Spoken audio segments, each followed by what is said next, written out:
Yo, what's up guys? Back again with me, Coco Jojo. Kali ini gue masih sama akan ngebahas sebuah headphone. Jadi kalau sebelumnya gue ngebahas mengenai DBE DJ100, linknya ada di atas, bisa kalian tinggal pencet aja. Kali ini gue mau ngebahas sebuah headphone premium dari brand favorit gue, yaitu Sony. Dan langsung aja ini dia headphone yang bakal gue bahas, Sony WH-1000X Mark III. Oke, jadi Sony headphone WH-1000XM3 ini itu sebenarnya udah dirilis dari tahun 2019, cuman ya baru sempat buat gua review. Dan sebenarnya si Sony WH-1000XM3 ini udah jadi daily driver gua sejak 2 sampai 3 tahun lalu lah gitu. Di tahun 2020 kalau nggak salah gua beli si WH-1000XM3 ini. Oke, untuk harga sendiri kalau sekarang kebetulan untuk barang barunya udah nggak ada, jadi udah discontinue, digantikan dengan yang Mark IV.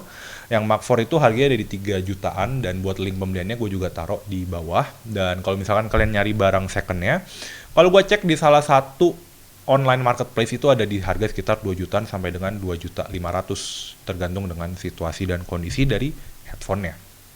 Oke, untuk varian warna sendiri, si Sony WH-1000XM3 ini hadir dalam 2 varian warna. Kebetulan yang gue pegang ini adalah varian warna hitam, dan varian satu lagi itu warnanya warna krem keputihan gitulah gitu. Jadi dia ada 2 varian warna, tergantung kalian lebih suka temanya yang dark atau mungkin kalian lebih suka yang temanya light. Oke, sebelum gua ngebahas lebih lanjut mengenai Sony WH-1000XM3 ini, jangan lupa juga untuk dukung Koko Jojo. Caranya gimana? Dengan klik tombol like dan juga klik tombol subscribe.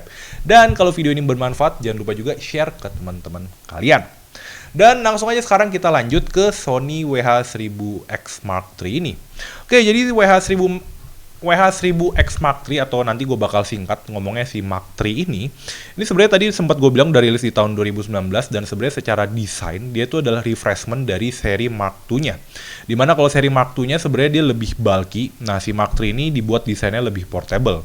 Dan sebenarnya si desain language-nya ini juga masih dibawa sampai dengan ke WH-1000XM Mark IV gitu. Jadi ya kayaknya kalau gue lihat emang kayak dua generasi gitu ya, karena pas lagi di Mark V dia ganti desain lagi yang menurut gue agak sedikit ke Apple-Applean gitu. Oke, untuk desainnya sendiri menurut gue si Sony WH Mark III ini menurut gue secara desain cukup elegan dan juga cukup portable. Jadi kalau misalkan kalian mau bawa kemana-mana, walaupun dia headphone, rasanya nggak terlalu repot juga. Terus ini di tengahnya dia pakai bahannya tuh bahan kulit dengan ada paddingnya. Jadi untuk bahannya ini menurut gue buat headbandnya cukup oke juga. Terus di bagian kiri dan juga kanan, karena dia pakai bahan plastik, jadi ini berasa lebih ringan. Dan ketika buat kalian pakai dalam jangka waktu lama, si headphone ini nggak terlalu berasa berat gitu, karena emang bahannya ringan.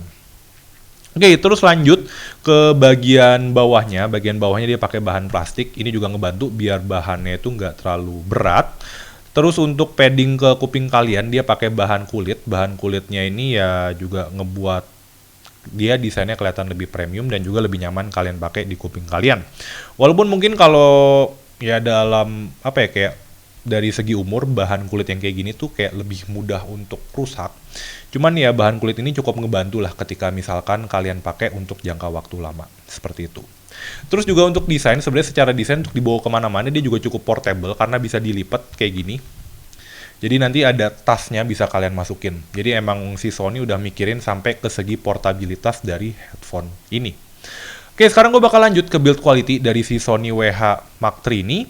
Untuk build quality menurut gue ya di price tag 2-3 jutaan, 3 jutaan mungkin ya pas lagi rilis.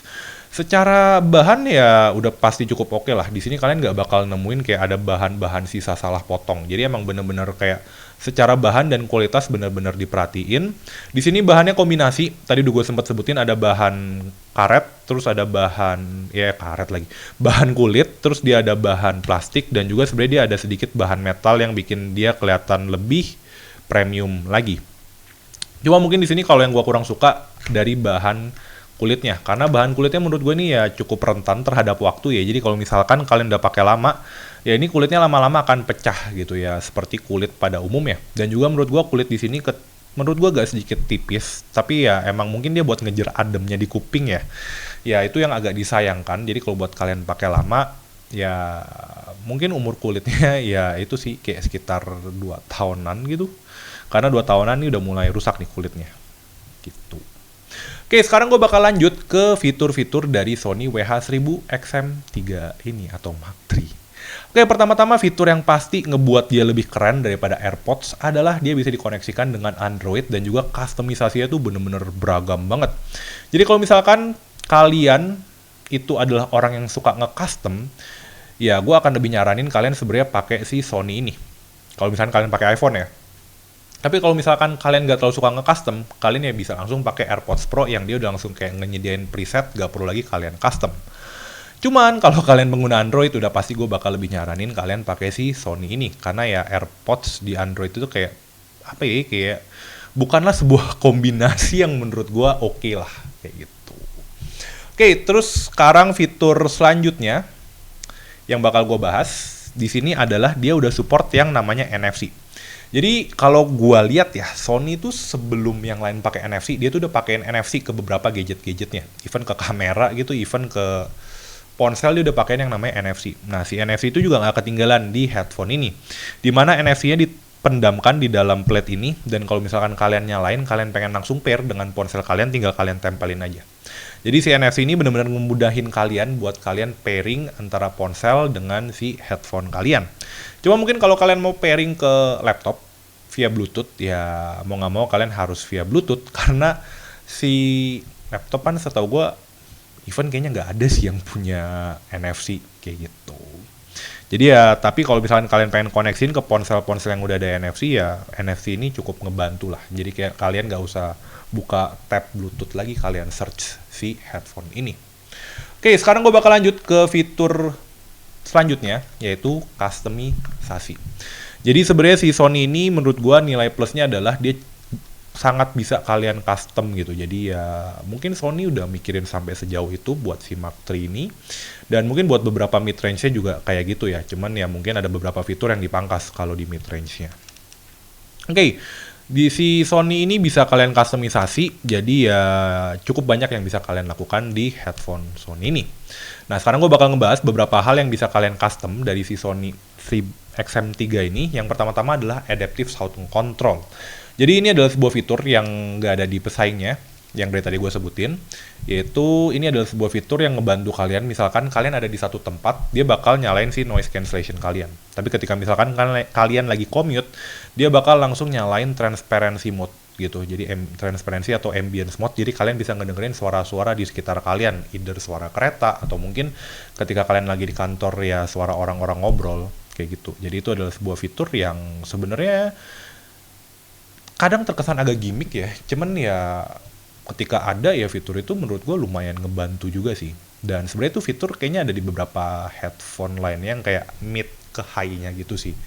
Gitu. Jadi kalau misalkan kalian pengen fitur itu sebagai alasan kalian beli Mark V, ya sebenarnya nggak perlu juga, karena ada beberapa juga headphone yang udah support fitur itu kayak gitu. Oke, selanjutnya adalah ambience mode. Ambience mode ini buat nge-trigger antara noise cancellation dan juga buat transparency atau ya transparency mode lah gitu. Dan si ambience mode ini menurut gue keren juga sih. Kenapa? Karena dia punya beberapa level. Kalau nggak salah dia punya 20 level. Dari yang level 0-nya itu yang bener-bener noise cancellation sampai dengan level 20 yang masukin suara cukup banyak ke headphone kalian. Ditambah juga dia ada namanya voice focus atau namanya itu focus on voice, di mana fitur itu ngebantu buat ngilangin suara-suara mungkin kayak orang ngetik atau suara print yang dimasukin ke kuping kalian itu bener-bener suara orang-orang yang lagi ngomong. Jadi mungkin kalau di tempat kantoran atau kalian pengen dengerin pengumuman dari kereta, ya itu fitur yang lumayan ngebantu sih buat menghilangkan beberapa kebisingan lainnya kayak gitu. Terus juga untuk menambah experience si noise cancellation ya, dia ada namanya itu ini namanya Noise Cancelling Optimizer. Jadi si Noise Cancelling Optimizer itu bakal ngebaca bentuk kuping kalian, serta dia ngebaca kayak pressure atmosfer, ATM gitu lah ya. Dan itu bakal lebih nge-optimize lagi si headphone-nya ini. Cuman ya ketika gue pakai ya mungkin gue nggak terlalu kedengeran karena kuping gue nggak terlalu sensitif. Cuman at least ya fitur itu ada gitu loh. Jadi mungkin buat kalian beberapa audiophile yang cukup sensitif, ya mungkin fitur itu akan cukup berguna juga seperti itu. Oke, terus fitur selanjutnya dari si headphone Sony ini itu ada namanya Sound Positioning Control. Jadi ketika kalian pakai headphone ini, itu kan kalian cuman bakal dengerin suara dari kiri kanan ya. Nah, ketika sound positioning control itu bisa kalian atur. Jadi kalian bisa ngedengerin suaranya dari depan kalian, atau dari belakang, atau dari kiri kanan belakang, atau ya dari serong, seperti itu.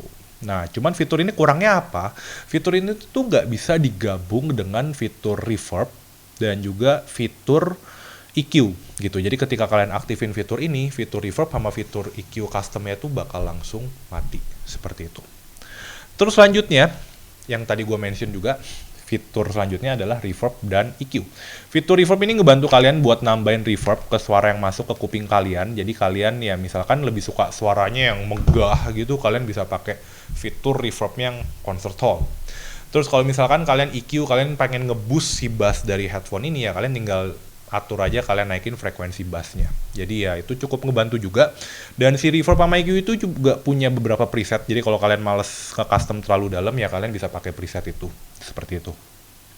Oke, selanjutnya ada fitur support audio 360. Jadi ya mungkin fitur ini cuman berjalan di beberapa media player, karena kemarin sempat gue cobain juga di iPhone, di iTunes. Jadi ada satu file itu yang sebenarnya tuh dia ada kayak agak 360. Cuman dia nggak kebaca 360 sih pas lagi gue pakai headphone ini. Gue pas lagi dengerin dia kayak lebih stereo kayak gitu. Jadi ya si 360 ini fiturnya ada, cuman dia kayaknya belum bisa di beberapa music player seperti itu. Cuman ada beberapa doang yang bisa. Cuman ya at least mungkin ya karena fitur itu udah ada ya bisa kalian pakai lah gitu nantinya. Cuman ya jangan jadikan itu sebuah alasan buat kalian beli ini ya, karena menurut gua ketika kalian beli sebuah teknologi ya kalian beli karena emang kalian sekarang butuhkan, bukan karena mungkin nantinya kalian butuhkan kayak gitu. Oke, selanjutnya juga si Sony ini ya ini dia udah support 3,5 mm. Jadi buat kalian mungkin yang agak sedikit old school yang suka 3,5 mm bisa juga kalian colokin 3,5 mm ke sini. Dan juga dia udah support USB-C charging, nggak kayak si seri Mark II di mana dia masih micro USB. Jadi kalian nggak perlu lagi bawa kabel micro USB dan bisa say goodbye ke kabel micro USB tersebut. Oke, terus juga di sini fitur yang nggak kalah penting itu adalah touch control. Jadi ketika kalian pakai si headphone ini, ketika misalkan kalian ada orang ngomong terus kalian tutupin gini, itu suara orang tersebut bakal masuk. Jadi dia bakal matiin si noise cancellation-nya terus ngubah jadi ke transparency mode. Terus juga misalkan kalian pakai gesture di headphone ini, ketika kalian pakai gesture tuh bisa ngaktifin. Misalkan kalau gesture ke atas volume up, gesture ke bawah itu volume down.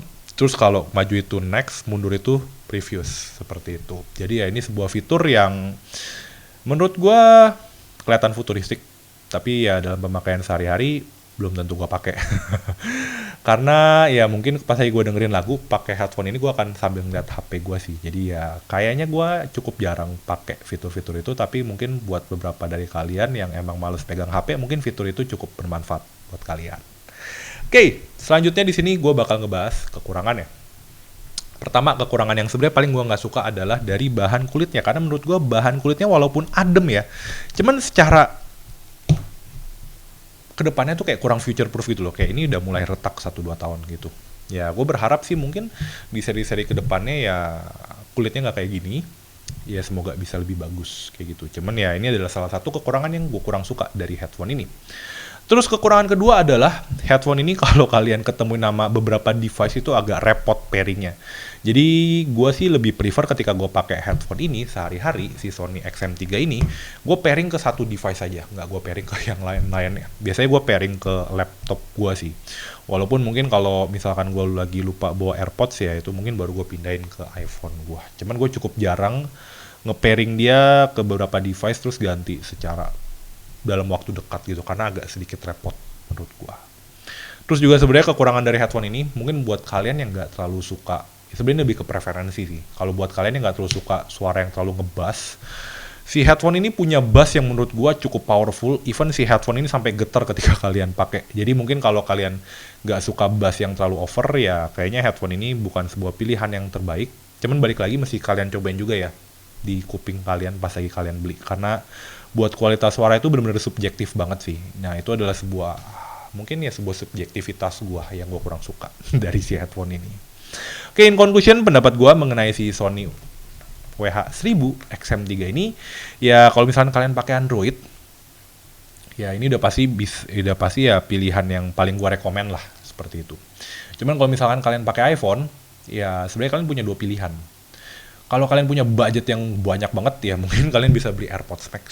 Tapi kalau misalkan budgetnya kayak gini ya mungkin kalian bisa beli AirPods Pro kalau kalian males custom. Cuman ya dia kan TWS doang. Udah pasti suaranya nggak akan sebagus headphone kayak gitu. Cuma kalau kalian suka nge-custom ya gue akan lebih prefer buat ngerekomen si Sony WH-1000XM3 ini. Oke, gitu aja video gua kali ini mengenai si Sony WH-1000XM3 ini. Gimana pendapat kalian? Langsung aja kalian tulis di kolom komentar di bawah. Dan jangan lupa juga untuk dukung Koko Jojo. Caranya gimana? Dengan klik tombol like dan klik tombol subscribe ya. Dan kalau video ini bermanfaat, jangan lupa juga share ke teman kalian ya. Oke, last but not least, see you on the next video. Bye-bye!